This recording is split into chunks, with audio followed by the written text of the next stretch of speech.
welcome back to my YouTube channel.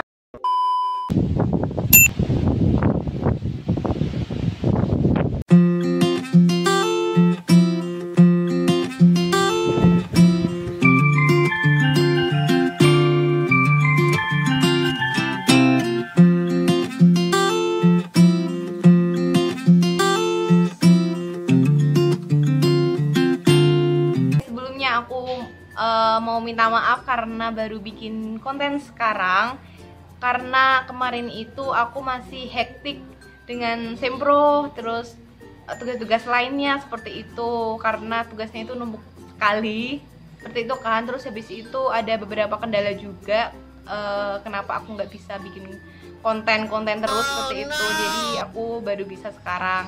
Nah, kemarin aku sudah sempro, terus banyak banget tuh teman-teman aku yang tanya teknis sempromu tuh gimana gitu kan. Nah, ternyata setelah sharing-sharing itu tuh beda banget gitu loh.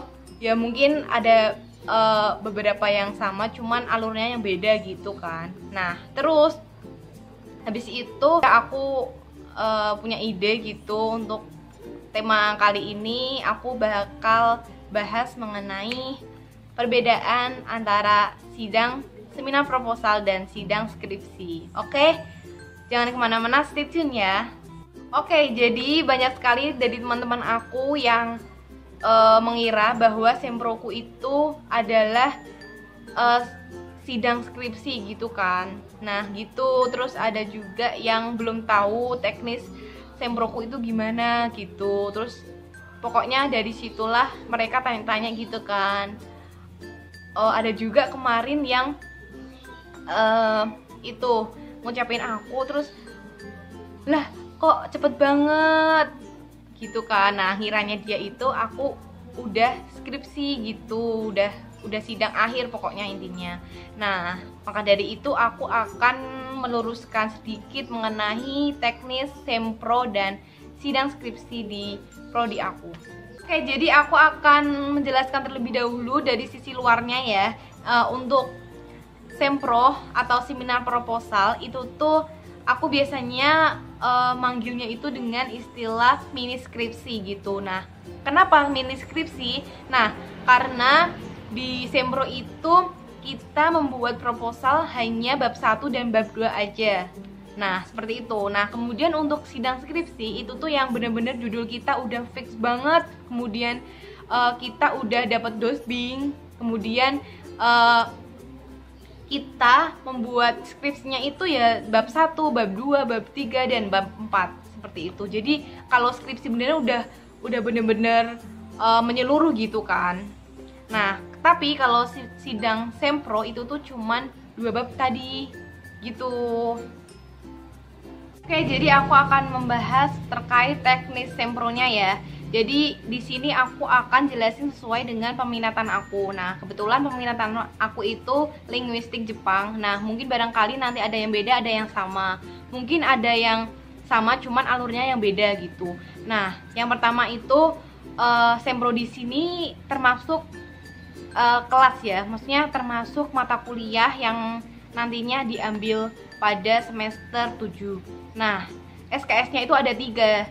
Nah, kemudian nanti pada awal semester, maksudnya awal masuk di semester 7 nanti bakalan ada sesi konsul seperti itu. Nah, sesi konsul tersebut kalau semisal kita udah konsul mengenai tema, kemudian rumusan masalah, kemudian terkait dengan metode, kemudian terkait dengan teori seperti itu. Nah, kemudian kalau semisal kita sudah dapat feedback dari sensei atau dosen kalian, nah seperti itu kalian disuruh nyicil untuk menulis sebuah proposal yang nantinya akan kalian kumpulkan serta kalian presentasikan seperti itu. Sebelum presentasi, kalian harus mengumpulkan hasil menulis proposal kalian tadi gitu.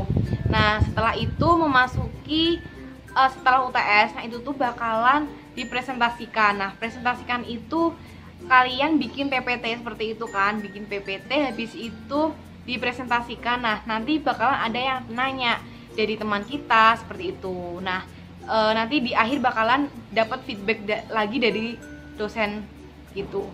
Nah, setelah itu dari feedback tersebut buat bahan revisi kita nantinya habis itu seperti itu. Nah, setelah kita revisi, ya udah kita harus memperbaiki semua yang sudah dapat feedback tadi. Kemudian kita mengumpulkan lagi tuh proposalnya kepada sensei atau dosen. Nah, kemudian dari itu ya udah nanti bakalan buat nilai akhir dari mata kuliah sempro itu tadi, seperti itu sih. Nah, jadi untuk semakin kita cepat revisi dari revisi akhir tadi, itu tuh bakalan kita cepet juga dapat dosbing untuk skripsi yang nantinya kita ambil, seperti itu. Nah, kemudian for your information, untuk judul sempro itu belum tentu nantinya dijadikan skripsi. Nah, nanti layak atau tidaknya judul kalian nanti, walaupun di sempro sudah dipresentasikan, nanti itu bakalan kita ngikutin lagi dosbing kalian yang baru. Pokoknya dosbing kalian yang akan menasihati kalian pada skripsi nantinya atau di semester 8 nanti, seperti itu. Mungkin teknisnya seperti itu sempro di prodi aku. Nah, menurut aku sih itu terstruktur banget karena dari dari sebelumnya itu sudah dikasih waktu untuk konsultasi mengenai terkait judul kita, seperti itu kan. Nah, dari situ sudah ada feedback seperti itu. Oh ya, hampir lupa, jadi untuk tambahannya itu untuk PPT yang mana akan kalian presentasikan nantinya, nah itu tuh bakalan disertai dengan analisis datanya atau contoh analisisnya gitu. Nah, minimal 2, jadi harus ada sih itu, soalnya buat menunjang bahwa yang nantinya itu bakalan kamu analisis itu gitu sih. Mungkin sampai segini aja ya teman-teman. Jadi semoga dari beberapa yang udah aku jelasin terjawab semua dari pertanyaan-pertanyaan kalian semua. Jadi terima kasih banyak. Kemudian pesan aku kepada adik-adik tingkat aku yang mana nantinya bakalan merasakan melaksanakan sempro gitu. Nah, kalian harus semangat, kemudian harus benar-benar menentukan judul kalian dengan baik dari jauh-jauh hari tentunya, supaya nantinya pada saat sempro itu kalian nggak judulku apa ya, jadi nggak bingung seperti itu. Jadi lebih baik dari jauh-jauh hari udah nentuin, kemudian nanti bakalan kalian konsultasikan kepada pengampu kalian ataupun dosen pembimbing kalian nanti. Nah, kemudian juga kalau bisa kalian milih judulnya itu beberapa judul, pokoknya ada cadangannya intinya, supaya nanti kalau semisal judul kalian yang satu itu nggak di ACC sama dosen kalian, itu tuh bakalan ada cadangan lain, seperti itu. Oke, semangat ya. Baik, terima kasih semua sudah menonton video aku, semoga bermanfaat. Oke guys, jadi aku bakalan spoilerin dari sekarang. Jadi untuk video selanjutnya aku bakalan kasih tahu ke kalian pertanyaan-pertanyaan apa aja yang sering banget muncul pada saat sempro. Oke, tunggu ya. Dan lupa like, comment, subscribe, and share.